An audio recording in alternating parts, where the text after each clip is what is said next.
السلام عليكم ورحمة الله تعالى وبركاته. صبحتكم ومسيتكم بنور النبي ومرحبا بكم على قناتي مطبخ الإلهام. وصفتي لليوم هما هاد القنينطات اللي ساهلين، مقادير قليلة ولكن المذاق خيال. كنتمنى تجربوه للاستحسان ديالكم، لأن مجد مزيج ما بين الملوحة وما بين الحلاوة بواحد لاصوص بيستو. ما كرهتكمش تجربوها وتخليوها عندكم في الثلاجة، لأن مجد كتصلح لينا في بزاف المملحات وكذلك في الطويجنات وكذلك حتى في المقبلات المغربية. كنتمنى تجربوها وتنالوا الاستحسان ديالكم. نبداو بالمقادير وطريقه التحضير. وقبل ما نقول شيء غنبداو مفتاح الاعمال. اللهم صل وسلم وبارك على سيدنا محمد. بسم الله على بركه الله. في الاول عندي هنايا الفلفله شويه، انا درت 3 ديال الفلفلات، ممكن اكثر ممكن اقل، وانتم على حسب المستطاع ديالكم. بعد ما كنشويها ممكن ندير حتى الفاخر نديرو، ماشي مشكل، كيجي اكثر من رائع. من بعد درتو في البلاستيكه وخليته حتى رطب مزيان.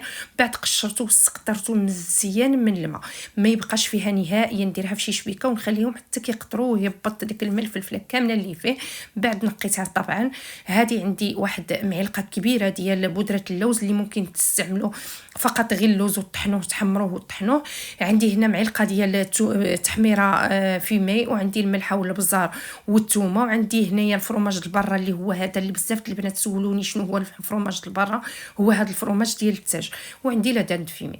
كناخذ داك الفلفله اللي قطعتها وغنديرها في الهشوار ونطحنها حتى كتولي منيله مزيان مزيان. ونتلاقاو ان شاء الله في باقي طريقه التحضير ان شاء الله. من بعد ما طحنتها حصلت على هاد لاصوص. غنديرها دابا في واحد المقله، طبعا على النار. غندير الفلفله ديالي وغنضيف ليها الزيت، الثومه، الملحه، البزار، وداك التحميره فيمي ممكن تستغنى عليها وندير غير تحميره عاديه، ما كاينش حتى شي اشكال، غير هي كتعطيها واحد المذاق اللي هو زوين. وطبعا واحد معلقه كبيره ديال اللوز اللي انا قلت لكم ممكن نعوضها باللوز عادي بالقشره ديالو، غنحمرها ولا نخليها حتى هكاك. ومن بعد هو التحمار كيعطيها واحد المذاق مزيون. انا كانت عندي بودره اللوز، استعملت بودره اللوز. هنا الملحه والبزار والزويته، الا كانت ممكن الزيت البلديه يكون احسن، والثومه بودر. اللي ما عندوش ثومه بودر ممكن فص ديال الثوم يطحنوا. وهنا معلقه ديال تحميره فيمي اللي ممكن ديروا غير تحميره عاديه. واللوز انا كنعاود معكم المقادير اللي انا ممكن اللي قلت لكم نطحن غير اللوز عادي ونضيفو حتى هو كيعطي مذاق زوين. ندير كلشي على النار مهيله حتى كتشحر وما كيبقاش فيها نهائيا الماء. وغنتلاقاو ان شاء الله. بالنسبه باقي المقادير عندي هنايا هذا الفرماج البرا اللي هو ديال التاج. من بعد كنقطعوه شرائح على شكل اصابع، ولدان فيمي كذلك غنديروا على شكل اصابع. من بعد ما تشحرت ليا داك لاصوص بيستو ضفت ليها الربيع. الا كان عندكم الافضل الربيع طري ديروه، انا ما كانش عندي استعملت ديال المجمد. من بعد ما قطعت الفرماج ديالي ولا دانت فيمي غندوز دابا للطريقه ديال باش نلوي. كناخذ معلقه صغيره ديال داك لاصوص بيستو، وكندير واحد طريف ديال الفرماج للبرا، وندير واحد طريف كذلك لا دانت فيمي وكنلوي. ضروري كنقول لكم من الاول كيبدا السيجار كيطلع مزيان مفيني. نحاول نجمع الجنيبات ديالو مزيان وعاد نبدا التلويه باش كيعطيني واحد الشكل اللي هو زوين.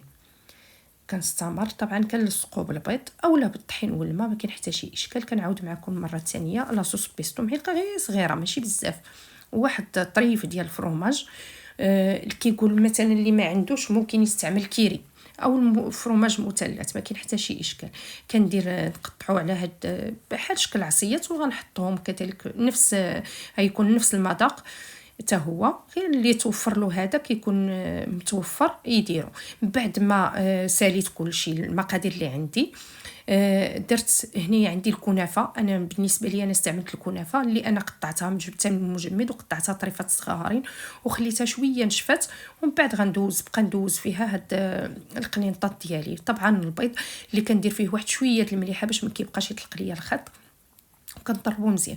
كندوز البيض. من بعد كندوز في هاد الكنافه. ممكن ديروا شابلور ما كاين حتى شي اشكال.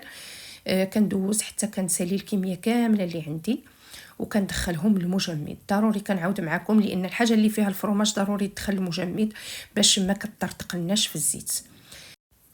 وهنا ضروري ما ندوزها ما بين يدي باش كتثبت داك الكنافه ما كطيح ليش.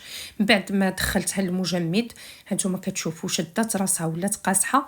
من بعد غندابا ندوزها في الزيت. ممكن تدخلوها الفران ما كاين حتى شي اشكال، ترشوها بشويه زويته وتدخلوها، والنار فوق من المتوسط دائما والزيت سخونه، وندوز نقليهم لي سيكار ديالي. من بعد ما قليتهم انا زينتهم بالعسل لاني غطست الجنيب ديالو فقط في العسل، ودوزتهم في الجلجله الابيض كيعطيهم واحد المذاق والمنظر كذلك. دائما كنعاودوا ان العين كتاكل قبل من الفم. كنتمنى تنال الاستحسان ديالكم هذه الوصفه، وتكون من بين الوصفات اللي تستعملوا اللي ديروها ان شاء الله في الديور ديالكم. طبعا الا درتو شاركوا معايا التطبيقات ديالكم عبر الانستغرام باش تعمل فائده، وتعطيو الاراء ديالكم طبعا في الوصفه، هذا كيهمني. طبعا الا وصلتوا لهذه المرحله كنقول لكم شكرا على حسن التتبع. طبعا ما تنساوش لايكاتكم وتعليقاتكم المحفزه باش يوصلكم كل جديد، وطبعا بارطاج للاحباب والاصحاب ديالكم باش تعمل فائده. ودمتم في رعايه الله، والى اللقاء في وصفه جديده ان شاء الله عما قريب غنحطها لكم، والى اللقاء ودمتم لي اوفياء.